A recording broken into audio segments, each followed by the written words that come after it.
Peace and blessings, everyone. To anyone, peace and blessings. First to all my emperors and empresses. To anyone that's new to this channel, please make sure you subscribe and also hit the bell so that you'll be notified of any uploads that I have. Also, if you're unaware, there have been some minor changes to my channel. I still definitely focus, number one, on Natty dreadlocks. I will be talking about also nutrition and weight loss, nutrition and health, period. I will be doing story times. This will be the fourth one. And also touching on makeup a little bit, just a little bit. I don't know. We'll see how far that goes. See how many people are really interested in that. Okay, with that being said, this is a negative-free zone. Please keep all negativity away from this channel. Keep negative comments away from this channel, no matter what your opinion may be. As long as it's presented in a tactful manner, it will be seen. However, if you come at me sideways or come at some of my people here sideways in their comments, nobody will see them because it will be deleted. Okay, let's get started. The story time for today. The story time for today is basically, let me see, what did I put for the subject title? Oh, physical and verbal abuse. Basically, can a person change? Can a person change? Now, let's go back to the reason why I'm talking about this. Growing up, I remember being pretty smart, being bused off to a school where there were supposed to be smart children, but they also allowed neighborhood children into the school. It was a classical school. I'm going to name the school. It was McDade Classical Schools here in Chicago. Loved the school. Didn't necessarily love all the children. Had issues. Always had problems with slight, bullying. Nobody actually really putting their hands on me, but it was always that after school thing, going, people back in the day, anybody that's my age or older know that at least if you're at least 45 or older, I'm 49. We used to put what time did we get out of school? 2:45, 2:45, whatever time it was. But you'd be putting your fists up to your eyes and letting the person know that after school I'm gonna fight you. I rode a school bus home. However, I would be terrified sometimes at why people would want to fight me. I didn't do anything. I was very quiet. I didn't bother anybody. I was a very thin girl, had not super long hair, but my mother kept my hair up. I had maybe shoulder length hair, nice little braids. And that was the only thing that I could see that was different. I thought we all, to be in that school, you had to be 2 years ahead of yourself. So I assumed that we were all smart and that, that definitely wouldn't cause a problem. So I'm assuming that it was me being quiet. Okay. Let's go back a little further. Growing up, I grew up in a household. Now, I don't want you to get these two people mixed up. I have a father, a birth father, and I have who I call my papa. Many of you know from last year that have been on my channel for a while that my papa passed away. September 1st made exactly 1 year. September 1st, 2019 made 1 year. I am not by any means talking about him at all. He raised me. He's been in my life for 35. He was in my life for 35 years before he passed. I am talking about my birth father. And my birth father was a great guy. I felt protected. He was a man's man. I mean, he made sure that the home was well taken care of. I mean, when he was working, he was making great money. He provided very well, made sure we took nice trips. Great man, fun, everything. However, he was and is an alcoholic. Was and is still to this day an alcoholic. I believe he's 75. I think the first time I saw some abuse in my household was when my mother first came home with one of the twins from a NICU, and Eric, was, I was 3. He may have been like a week or two, maybe a week old or so. And I remember seeing my father strike my mom and her falling, sliding down with the baby, my little brother, a twin, and in her arms, she slid down the wall. It was a phone above her head. And it was pouring down raining outside. And I remember seeing the front door open and her running outside with the baby. She went next door to my next door neighbor's house for safety because he was not hitting us. He had struck her. Okay. Traumatic. That is one of the things that I always remember when I think about my childhood. I think about it all the time. When I talk to any therapist or whoever, I bring that up a lot, So that's how I know it's something that bothers me, and it's something that I wasn't able to block out. A lot of stuff I blocked out, not with my father or whatever, but a lot of things I learned. It was learned behavior to block things out after, a lot of the abuse and stuff that went on in the household. Okay. So anyway, lots of infidelity with my father. Lots of disrespect. I'm not going to say lots of abusive language because it wasn't a lot of abusive language that I heard. It was more physical violence that I saw. And one thing that my father showed me, just from me seeing often, was how to choke someone. That was something that he would do to my mom, as well as to anybody who, was bothering him or whatever. Again, alcoholism still should not be a reason to say, oh, you're excused because you're an alcoholic, and it's okay. It's never okay. And I would never say to stay with somebody that is verbally or physically abusive, because the verbal stuff that people can put on your heart, in your mind, and in your spirit can tear you apart as much as, if not more than, the physical abuse that you can go through. So let me move forward. So I talked about when I was in grade school. So by the time I was 13, I had already seen enough abuse, enough choking, enough everything. My parents divorced, and my mom met my papa, which was perfect. He did not abuse alcohol. I didn't see him. I mean, they never lived together until I think they started living together probably after I moved out, which was at the age of 17. I think some years later. I believe so. I believe that the twins were already grown as well before my mom actually moved in with him. Anyway. So, after me going through being, slightly bullied in school or whatever, I started going to a school called Whitney Young Magnet High School. Started there in 7th grade. It had 7th and 8th grade, but you're still blending in with freshmen to seniors and everything. Didn't have any problems with any bullying or whatever. But by this time, my mindset was different.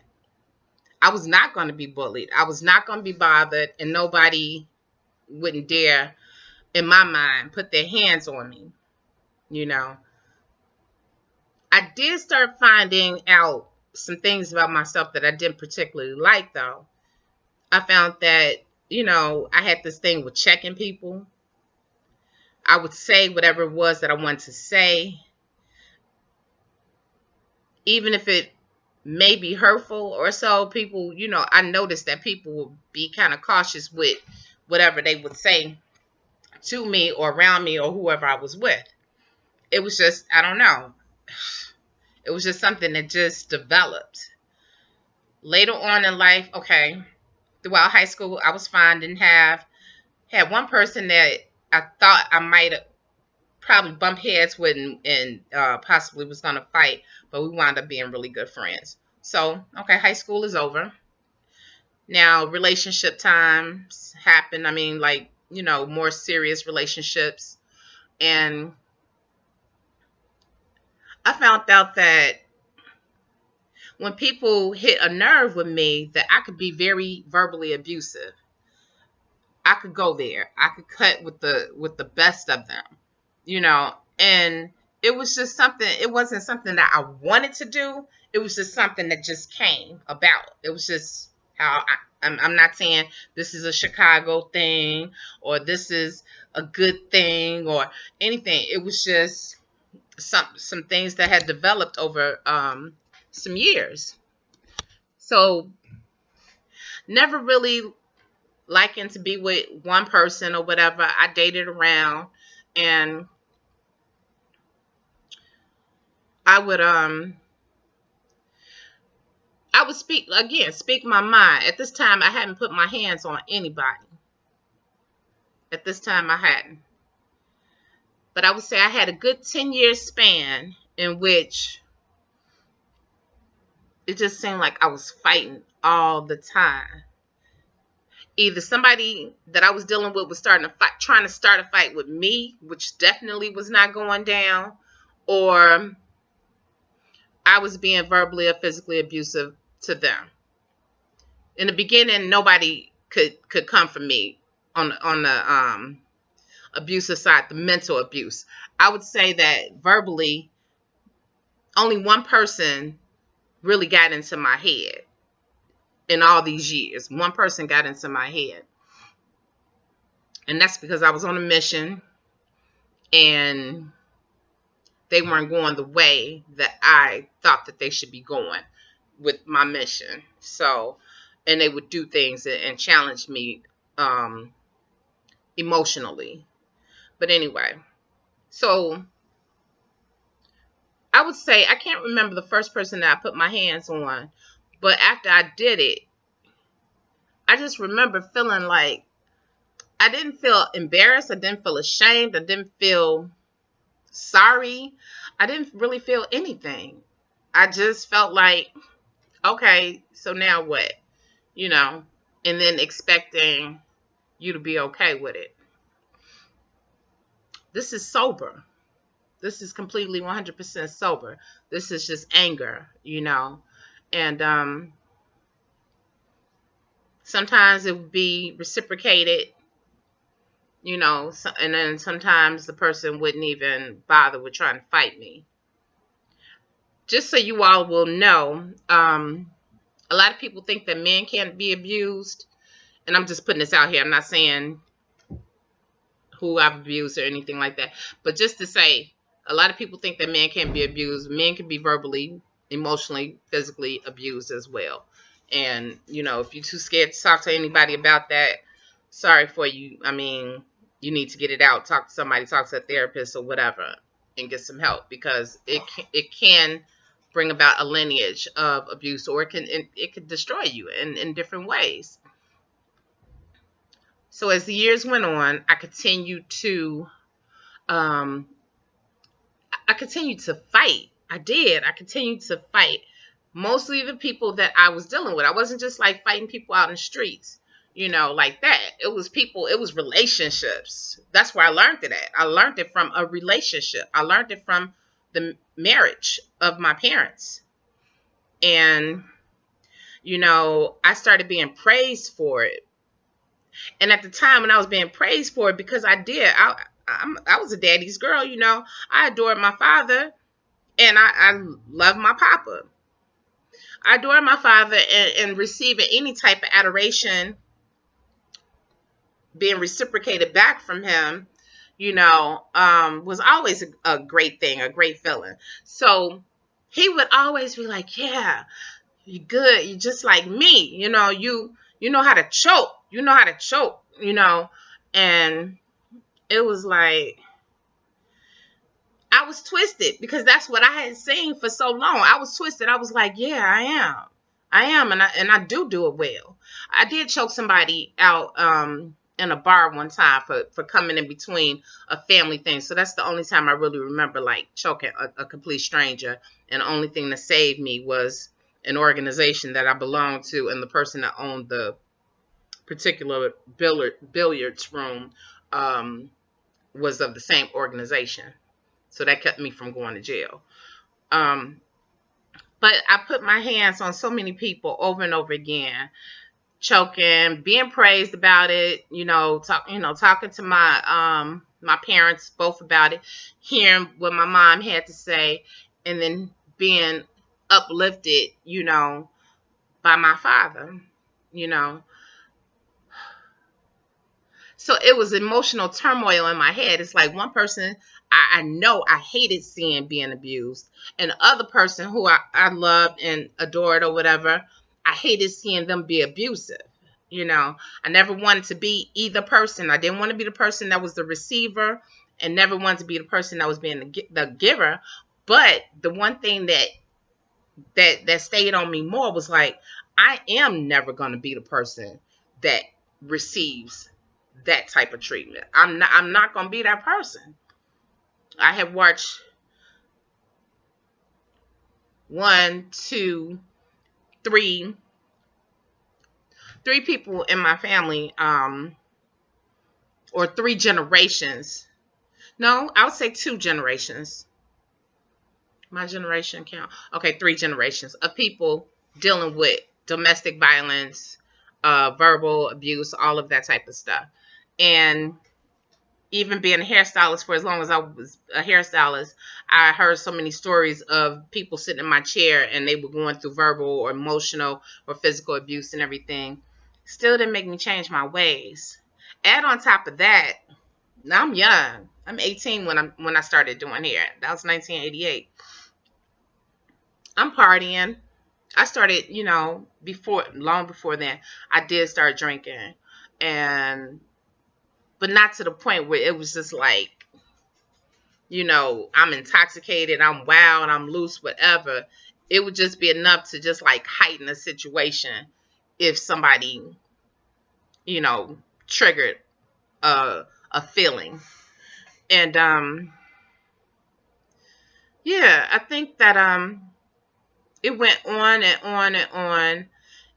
And I heard somebody say today, what made me think about doing this video today, because it wasn't a video I had planned on doing, but somebody was like, yeah, if a person abuses you, they will never change. They can never change. They once abusive, always abusive. And you hear that a lot. I have to say, maybe for a lot of people that is true. Maybe that's true. I do believe that people can change, though. I am a person that has changed. I'm a person that has evolved out of that. I perfectly do not intentionally try to hurt anyone verbally. I don't say the things that I used to say. I haven't put my hands on anyone in years. I can't even remember how long ago it's been. That's how long it's been. It's been maybe once since my child was born. So maybe once in 12 years. Maybe once.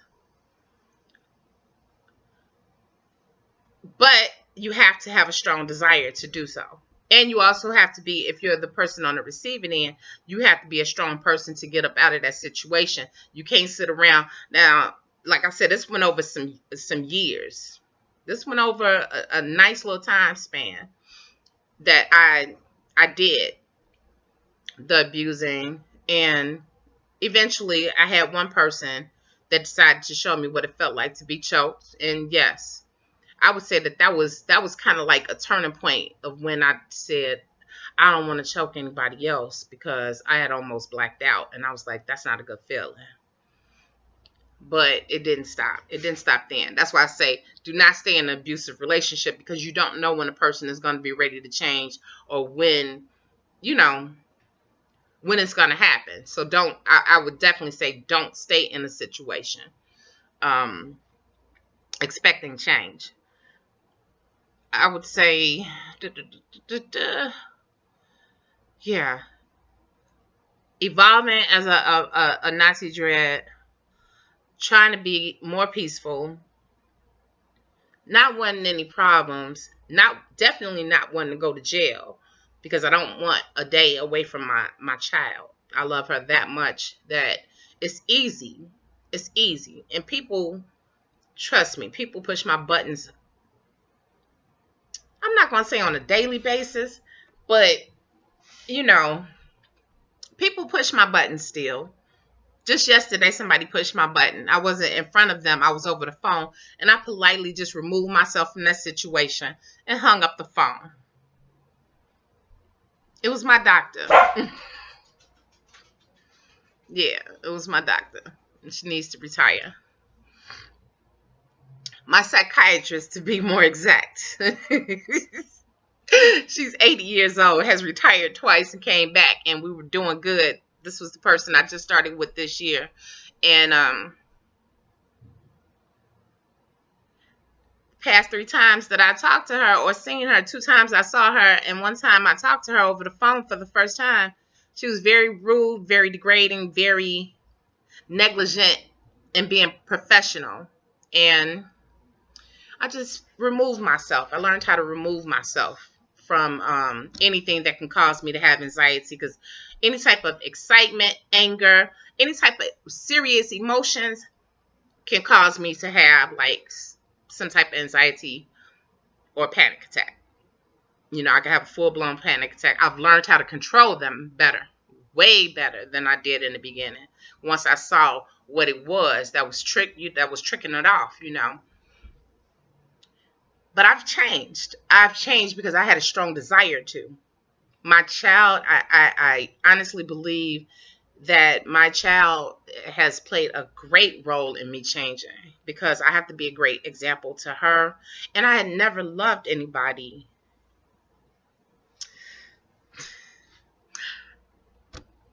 I had never loved anybody the way that I love her in my life. I mean, my parents, of course, my papa, um, at times my siblings. But having her, that was like an evolution in itself. Everything changed. Now, don't get it twisted. Let somebody, and she and I both are well trained. I know she could protect herself. But of course, that motherly instinct, if somebody does bother her, I'll try my best to do whatever I can do without going to jail. But if they come up in this house, which that's why we don't involve people really too much over a house. I'm real funny style, real funny about the house. We don't have that many visitors. Um, yeah, I would go there. Not to the point. I don't use foul language around her.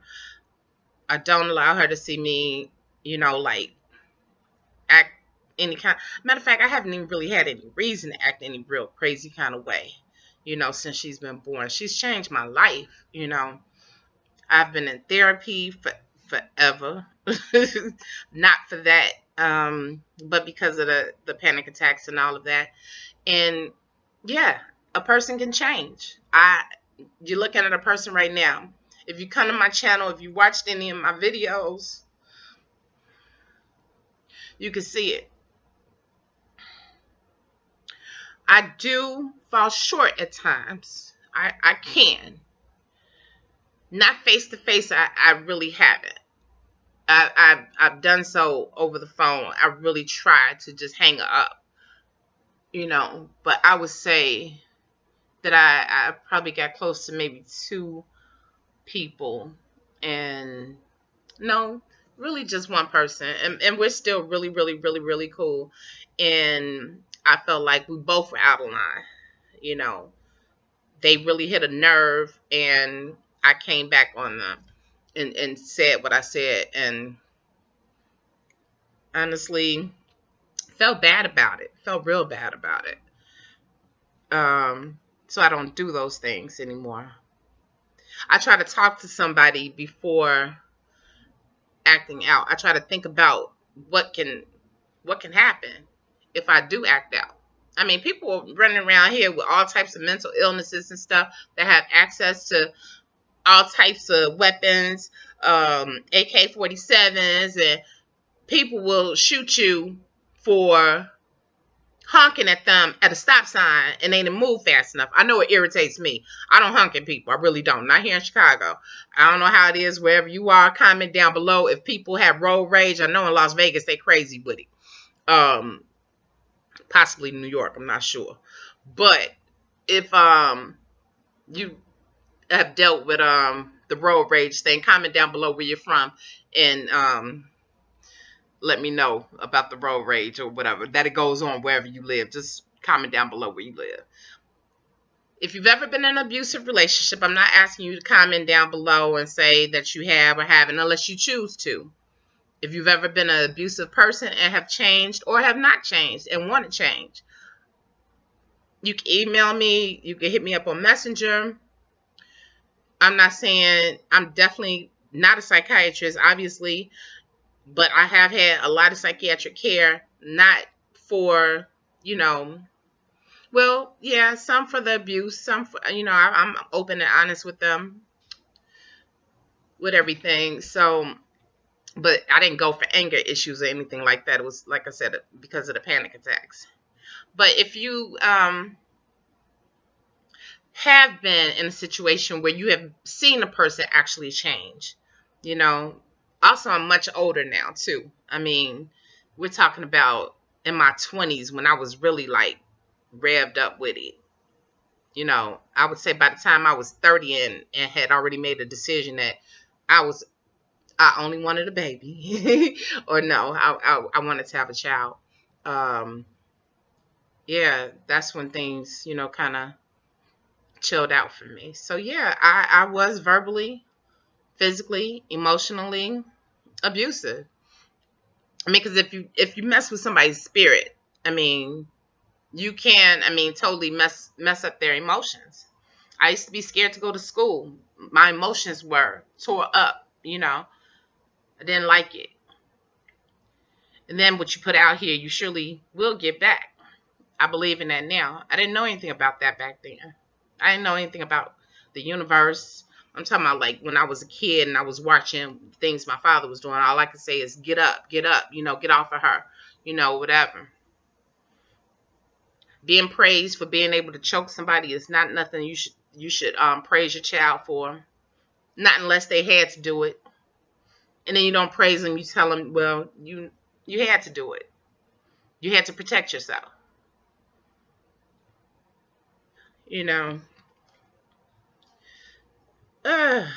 Wasn't planning on this video going this long. I was going to probably do it in a couple parts because I wanted people to make it to the end. And I know that, some people have short attention spans, and I really wanted you all to get the whole gist of this and see that, again, people that have been abused can still, like my mom's spirit is the greatest spirit. I haven't seen a person who has been more blessed than her. Seriously, and her personality is everything. You all seen a video of me and my mom, I think on Mother's Day. And if you haven't, you can go back and scroll through my live chats on my Dreadlock playlist, and you can see my mom and how she's small. She's very petite. My mom is very small. She's smaller than my daughter, way smaller. And but her demeanor is just, she's such a giving person, such a blessed person. She's always receiving. She's always winning something. She's lost 3 husbands. 1 to leukemia. 1 to a rare form of blood cancer. And then 1 to divorce. He's still living. That's my birth father. Well, lost him to alcoholism and abuse. Because she was not sticking a stand for that. And I thank her. I commend her for standing up and leaving. Did the abuse ever come over to us? Yes, my father, he whooped me one time, one good time, and that was the last time. Because once my mom tore off into him about that, it never happened again. I would say that he was probably abusive to my mother's first child. That's the reason why I say that. Um, that's not his child. Um, I would say that he was probably physically abusive to him. I don't remember seeing like the twins or other family members being abused. It was predominantly my mom. But that's my story time for today. I hope I didn't bore you all. I just want to let you all know, that this demeanor that you see me in now, I know that this is something that I have to continuously work on. I just don't have to work on it as hard. I don't forget anything that I've done, because that's always my reminder of what not to do. And I like to put out here exactly what I like to receive, which is respect, love, light, truth, honesty, loyalty, all of that. Everything good. So that's what I try to put out here. So I'm that person. I'm that one person that you may know that did change, that has changed.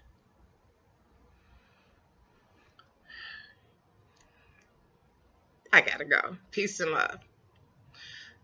Leave a comment, thumbs up the video if you made it to the end of the video. Just put change. Just put change. Blessings. Peace and love.